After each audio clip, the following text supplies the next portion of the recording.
নমস্কার বন্ধুরা, কেমন আছো তোমরা সবাই? আশা করি অনেক ভালো আছো। আমার নতুন আরেকটি ব্লগে তোমাদের সবাইকে জানাই অনেক অনেক ভালোবাসা, অনেক স্বাগত। আর সকালবেলা কিন্তু আমরা ঘুম থেকে উঠে স্নান করে সবাই ফ্রেশ হয়ে সব কাজ করে নিয়েছি। আর এখন আমার গোপাল সোনা স্নান করবে। আর আমার গোপাল সোনাও কিন্তু ঘুম থেকে উঠে স্নান করে। আমরা যেরকম ঘুম থেকে উঠে স্নান করি, তাহলে ও তো ছোটো বাচ্চা, ওকেও তো করাতে হবে। আর গোপাল সোনা কিন্তু সকালে ঘুম থেকে উঠিয়ে স্নান করানো অভ্যাস করিয়ে নিয়েছি। সকাল হোক কিংবা শীত হোক কিংবা গরম, সকাল সকাল কিন্তু স্নান করে নেওয়াই ভালো, তাহলে পুরো দিনটা কিন্তু ফ্রি থাকা যায়। আর গরমকালে যদি ভোরবেলায় স্নান করো, তবুও কিন্তু কোনো কষ্ট হয় না, তাই না? আর এদিকে দেখো ঘরবাড়ির কী অবস্থা।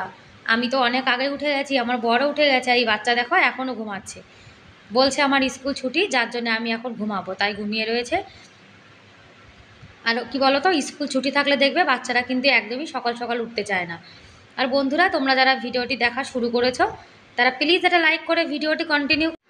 আর আমি জানি আমার যে প্রিয় দিদি এবং প্রিয় দাদারা আছে, তারা কিন্তু আমার ভিডিও দেখার আগে একটা লাইক করেই কিন্তু ভিডিওটা শুরু করে। আর আজকে কিন্তু সকাল থেকে ভিডিও শুরু করেছি। আর ঘরটা কিন্তু সব আমি আগে ঝাড় দিয়ে নিয়েছি অন্য, কিন্তু এই ঘরটাতে আমার ছেলে ঘুমাচ্ছিল তো, যার জন্যে ঝাড় দেওয়া হয়নি। আর দেখবে কোনো ঘরে যদি কেউ ঘুমিয়ে থাকে, সে ঘরে কিন্তু ঝাড় দেওয়া যায় না। আর বাইরে টাইরে সব কিন্তু ঝাড় দিয়ে ঘরটার মোছা হয়ে গেছে। আর আমার স্নান ফ্রেশ হয়ে আমি স্নানও করে নিয়েছি।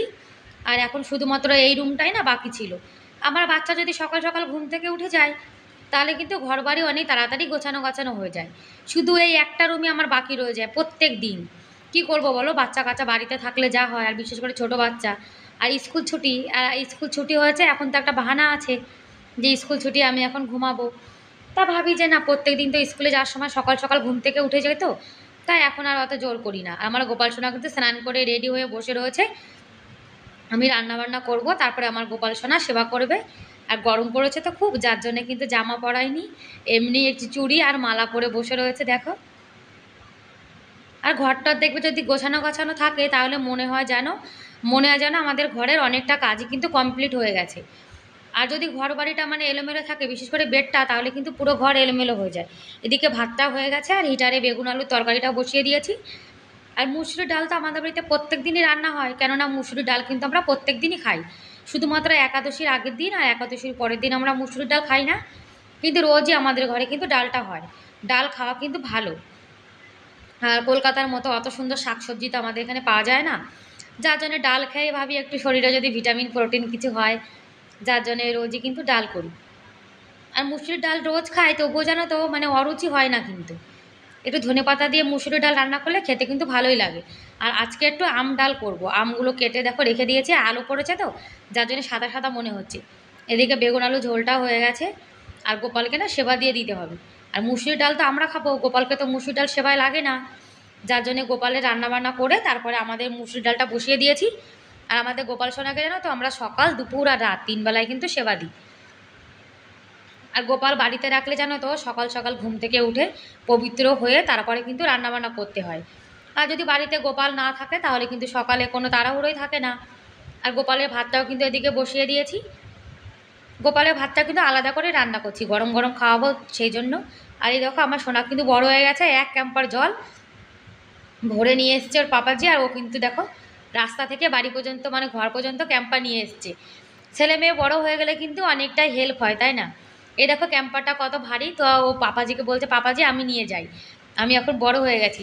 আর আমি না জল খেয়ে টেস্ট করে দেখছি যে জলটা ঠান্ডা কিনা। আগের দিন জল এনেছিল, একটুও ঠান্ডা ছিল না।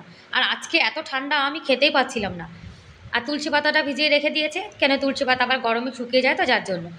আর এখন একটু চা বানিয়ে নেবো। আর চা না খেলে জানো তো আমার কিন্তু একদমই ভালো লাগে না। আর 1 কাপ চা বানিয়ে নিয়েছি। আর বন্ধুরা, তোমরা যারা ভিডিওটি দেখছো, তোমাদের যদি ভিডিওটি কোনো অংশ ভালো লেগে থাকে, তাহলে প্লিজ একটা লাইক করে দিও। আর আমার চ্যানেলে তোমরা আজকে যারা নতুন আর আমার ভিডিওটি দেখছো, তোমরা চাইলে আমার এই চ্যানেলটিকে সাবস্ক্রাইব করে আমার এই ছোট্ট পরিবারের পাশে থাকতে পারো। আর যারা এই কাজটি করে দিয়েছো, তাদেরকে অসংখ্য ধন্যবাদ। আর যে দিদিভাই দাদাভাই আমাকে কমেন্ট করো, তাদেরকেও অনেক অনেক ধন্যবাদ। আমার কিছু কিছু প্রিয় দিদি আছে আর কিছু কিছু প্রিয় দাদা আছে, তারা কিন্তু রোজ আমার ভিডিও দেখে আর আমাকে কমেন্ট করে। তাদেরকে বলছি আমার ভিডিও দেখার জন্য, আমাকে কমেন্ট করার জন্য অনেক অনেক ধন্যবাদ। আর আমার ভিডিও যারা রোজ দেখে, তাদের নাম আজকে আমি নিতে চাই। একজন দিদিভাই আছে, আখিনুর মাদার ফ্যামিলি, আর একজন দাদাভাই ভিলেজ ব্লগার চিত্র, আর একজন দাদাভাই তানু মানু ব্লগ অ্যান্ড কুক, আর একজন দিদিভাই সিম্পল সিম্পল হাউস ওয়াইফ, আর একজন দিদিভাই অঙ্কনা মাইতি, আর একজন শিফরা ব্লগ। এনারা কিন্তু আমার ভিডিও দেখে, আমাকে কমেন্ট করে, তার জন্য বলছি দিদিভাই দাদাভাই তোমাদেরকে অনেক অনেক ধন্যবাদ। আমিও কিন্তু তোমাদের ভিডিও দেখি। কথা বলতে বলতে কিন্তু এদিকে আমাদের গোপাল সোনার সেবা দেওয়া হয়ে গেছে বেগুন আলু ঝোল দিয়ে, আর এদিকে আম ডাল করবো, তো যার জন্য আমটা একটু কড়াইতে ভেজে নিয়েছি। তাই গোপাল সোনার ভিডিও বানাতে গিয়ে না আমটা একটু পুড়ে গেছে, কি করব বলো। হিটারে কিন্তু হিটটা অনেক হয়ে গেছে। আর আম ডাল খেতে জানো তো গরমকালে কিন্তু খুব ভালো লাগে।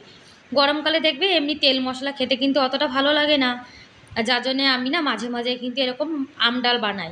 আম ডাল আবার আমার বর অতটা পছন্দ করে না, কিন্তু আম ডালটা আমার ভালো লাগে, তো যার জন্য একদিন আমার বরের পছন্দের সিম্পল ডাল আর একদিন আমার জন্য আম ডাল এরকম করে বানাই। আর রান্নাবান্না কিন্তু সবই হয়ে গেছে, এখন ভাবছি ঘরটা মুছে ফেলি। কী বলতো, রান্না করার পরে একবারে ঘরটা মুছে ফেললে তাহলে ওই যে হিটারের পাশে বসে রান্না করেছি ওই জায়গাটাতে অনেকটা তরকারি ঝোল টোল পড়ে থাকে, সেটাও কিন্তু মুছে নেওয়া হয়ে যায়। আর ঘর বাড়ি জানো তো প্রত্যেক দিনই কিন্তু মোছা হয়, তারপরে কোথা থেকে পুরো বালি এসে পুরো ঘর বাড়ি একদম ভরে যায় জানো না।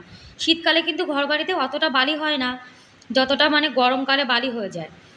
আর ওয়াইপারে এরকম একটা কাপড় মানে ভিজিয়ে ঘর মুছলে কিন্তু ঘরটা অনেক তাড়াতাড়ি মুছে নেওয়া যায়, আর মাজায়ও ব্যথা হয় না। আর এই যে খাটের তলা, তারপরে বেডের নিচে যেখানে আমাদের হাত যায় না সেগুলো কিন্তু সুন্দর করে পরিষ্কার হয়ে যায়। হাতে করে মোছা লাগালে ঘরটা যেমন সুন্দর পরিষ্কার হয়, এরকম ওয়াইপারে করে ঘর মুছলেও কিন্তু ঘরটা সুন্দর পরিষ্কার হয়ে যায়। দেখবে আমরা যখন বসে বসে মোছা লাগাই তখন কিন্তু আমাদের কোমরেও ব্যথা হয়ে যায়। তারপরে খাটের তলাগুলো কিন্তু ভালো করে মোছা লাগানো যায় না, যার জন্য আমি এরকম একটা ওয়াইপারে ন্যাকড়া মানে কাপড় দিয়ে এরকম মুছে ফেলি, তাহলে কিন্তু আমার অনেক তাড়াতাড়ি কাজটা হয়ে যায়। আর কি জানো তো প্রত্যেকদিন ঘর মুছতে গেলে কিন্তু একদমই বসে বসে মোছা যায় না। তারপরে এদিকে জানো তো রান্না করার পরে অনেকটা মানে হলুদ টলুদ পড়েছিল, একটু ডালও পড়ে গেছিলো, যার জন্য ভাবলাম যে মুছে নিই। আর ঘরটা জানো তো যা ভালো করে মোছা না হলে পুরো ঘরটা কেমন যেন পায়ে বালি বালি মতো মনে হয়। আর যে হলুদের দাগ পড়েছিল সেই দাগটা জানো তো ওটা দিয়ে যাচ্ছিল না, মানে ওয়াইপার দিয়ে, যার জন্য আবার হাত দিয়ে ঘষে ঘষে পরিষ্কার করে নিচ্ছি। যেখানটা রান্নাবান্না করা হয় সেখানে তো অনেক হলুদের দাগটা হয়ে যায়, যার জন্য কিন্তু সুন্দর করে মোছা লাগাতে হয়। আর আজকের ভিডিওটা তোমাদের কেমন লাগলো তোমরা কিন্তু কমেন্ট করে আমাকে অবশ্যই জানাবে। দেখো বন্ধুরা, আমাদের দুপুরে সকালের খাবার দাবার উচ্ছে আলু ভাজা, পটল ভাজা, বেগুন আলুর তরকারি আর আম ডাল। এই উচ্ছে আলু ভাজাটা পটল ভাজাটা কিন্তু কালকের ফ্রিজে রাখা ছিল, তা ভাবলাম ফেলে দিয়ে কি হবে, গরম ভাতের সঙ্গে খেয়েই ফেলি। খাওয়া দাওয়া হয়ে গেছে, বাসন টাসন সব মেজে নিয়েছি, এখন জামা কাপড় যেগুলো ধুয়ে দিয়েছি। আর কি জানো তো গরমকালে কিন্তু অতটা জামা কাপড় হয় না যতটা শীতকালে হয়। শীতকালে সোয়েটার মোজা অনেক কিছু কিন্তু হয়ে যায়, আর গরমকালে কিন্তু অত জামা কাপড় ধোয়া ঝামেলাও থাকে না। আর দেখেছো এখন কিন্তু 10টা বাজে আর বাইরে কতটা রোদ্দুর পড়েছে। এত রোদ্দুরে জানো তো কোনো কাজবাজ কিন্তু একদমই করতে ইচ্ছা করে না। আর জামা কাপড় এখানে দিয়ে দেবো তাহলে কিন্তু অনেক তাড়াতাড়ি তুলে নিতে পারবো। আর ছাদের পরে যদি আমি জামা কাপড় দিয়ে আসি তারপর জানো তাই ভাবে কি তুলে নিয়ে আসবো 2 ঘন্টা পরে, কিন্তু কোনো না কোনো কাজ করতে গিয়ে আমি কিন্তু ভুলে যাই, তারপরে ছাদ থেকে না জামা কাপড় আনা হয় না। যার জন্য এখন গরমকালে জামা কাপড় কিন্তু এখানে দিয়ে দেবো, সারাদিন এখানটায় কিন্তু রোদ্দুর থাকে। আর ঘরের কাজ বাজ সব শেষ হয়ে গেছে, বিকালের টাইমে আমি আর আমার বর একটু বাজারে এসেছি। ছেলেকে বলেছিলাম যেতে, ছেলে বলছে যে না আমি যাব না, যার জন্য আমি আর আমার বর যাচ্ছি। আর গরম অনেক পড়েছে, তো যার জন্য আমার ছেলে জানো তো একদমই বাজারের দিকে আসতে চায় না। ওই রান্নাঘরে টুকিটাকি কিছু জিনিস আছে ছোটো মোটো একটু দরকার ছিল, তাই আমার বরকে বলছি তুমি বাজারে যাচ্ছ তাহলে তোমার সঙ্গে একটু যাই। আর আমার বর জানো তো আমাকে বাজারে নিতে ভয় পায়, জানে যে বাজারে গেলেই কিন্তু কিছু না কিছু কেনাকাটা করবে, যার জন্য নিতেই চায় না। আর কি করব বলো, অভাবের সংসারে কিন্তু একটু বুঝে শুনে তারপরে কিন্তু চলতে হয়, তাই না? আর অভাবের সংসার জানে তো কোনো শখ পূর্ণ করতে গেলে কিন্তু অনেকটা ধৈর্য ধরতে হয়, অনেক ভেবে চিনতে তারপরে কিন্তু একটা কাজ করতে হয়। আর যখন আমি মার্কেটে আসি তখন আমার মনে হয় যেন আমি সব কিছু কিনে নিয়ে চলে যাই। আর কি জানো তো বন্ধুরা, শ্বশুরবাড়ি থেকে কোনো জিনিস পাইনি, তো যার জন্যে আমার সংসারে যা ছোটো মোটো জিনিস আছে সব কিন্তু আমরা নিজেরাই কষ্ট করে কিনেছি। আর এদিকে আমার বরকে না বলে জানো তো একটা অর্ডার দিয়েছিলাম, বাজার থেকে আসার পরে কিন্তু অর্ডারটা চলে এসছে। আর আমার ছেলে ভাবছে কি এত বড় একটা প্যাকেট, মনে হয় এর মধ্যে কোনো ভালো জিনিস আছে যেটা ওর মানে ওর কিছু। তা আমি বলছি কি তোমাদের কিছু না, এটা আমারই দরকারি জিনিস। আর আমি কিন্তু ওকে বলিনি আর আমার বরকেও কিন্তু বলিনি, না বলে কিন্তু অর্ডারটা দিয়ে দিয়েছি। আর ওদেরকে যদি বলতাম তাহলে কিন্তু আমার বর একদমই অর্ডার দিতে দিত না। আর কি জানো তো আমাদের সংসারের শুরুতে কিন্তু আমাদের কোনো জিনিসই ছিল না, আর শ্বশুরবাড়ি থেকে কোনো জিনিসই কিন্তু পাইনি। ওই ধীরে ধীরে আমাদের সংসারে টুকিটাকি করে একটা দুটো সব মানে জিনিস কিনতে কিনতে অনেকটা জিনিসই কিন্তু আমার সংসারে হয়ে গেছে। এখন যা আছে ভগবানের কৃপায় ভালোই আছে। এখন আমার সংসারে যা জিনিস আছে আমার বাড়িতে কিন্তু 10-15 জন লোক আসলেও খেতে একদমই অসুবিধা হবে না। আর কি জানো তো, যদি কেউ কাউকে কিছু না দেয় তাহলে কি তার সংসার চলবে না? সে কি জীবনে কিছুই করতে পারবে না? আর আমি জানো তো আগে কিন্তু কিছুই বুঝতাম না, সংসারে থেকে থেকে ধীরে ধীরে কিন্তু সব মানুষকেও চিনে গেছি আর সব কিছু বুঝেও গেছি। কি বলতো, বয়সের সঙ্গে সঙ্গে দেখবে আমাদের মেয়েদের কিন্তু অনেকটা অভিজ্ঞতা হয়ে যায়। আর আমার ছেলে কিন্তু রাগ করে চলে গেছে, বলছে ওর পছন্দের কোনো জিনিস আনিনি তো যার জন্য ও রাগ হয়ে চলে গেছে। এই মানে কিচেন র্যাকটা, এটা আমার অনেক দিন থেকে একটু কেনার ইচ্ছা ছিল, ভাবলাম গ্যাস ওভেনের পাশে যে ফাঁকা জায়গাটা আছে সেখানে ছোটো মোটো চিনি টিনি ডাব্বাটা রাখা যাবে, যার জন্য অনেক দিন থেকে ইচ্ছা ছিল। আর কি জানো তো, ইচ্ছা থাকলেই তো হয় না। আমরা যে মেয়েরা পয়সা আয় না করি সেই মেয়েদের কিন্তু কোনো কিছু কিনতে গেলে একটু ভাবনা চিন্তা করতে হয়। আর এই যে মার্কেট থেকে 3টে ডাব্বা কিনেছি, ওই চিনি আর চা পাতা আর একটু বিস্কুট রাখার জন্য। কি বলো তো, প্লাস্টিকের ডাব্বাতে জানো তো বেশি দিন কিন্তু মানে ইউজ করতে নেই। আর আমার ছেলে আগে যে বর্নভিটা খেত সেই ডাব্বাগুলোয় কিন্তু আমি আগে চিনি চা পাতা এইসব রাখতাম, তা ভাবছি অনেক দিন হয়ে গেছে ওগুলোকে পাল্টে দিই। আর আমার ছেলে ভাবছে এই প্লাস্টিকে মনে হয় খাবার জিনিস আছে, যার জন্য অনেক আনন্দ করে না খুলছে, খুলে দেখছে যে না, ওর পছন্দের কোনো খাবার জিনিস কিছুই নেই, শুধু পপকর্ন আছে। আর ডাব্বাগুলোতে বলছে যে মাম্মা তোমার ডাব্বাগুলো কিন্তু খুব সুন্দর হয়েছে।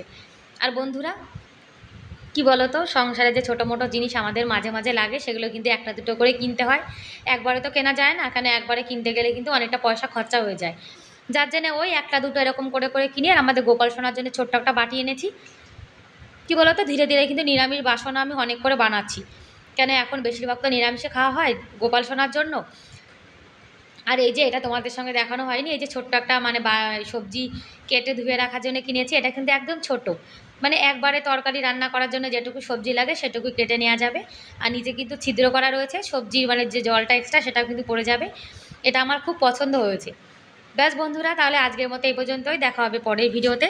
ততক্ষণ তোমরা অনেক ভালো থেকো, সুস্থ থেকো, বাই বাই।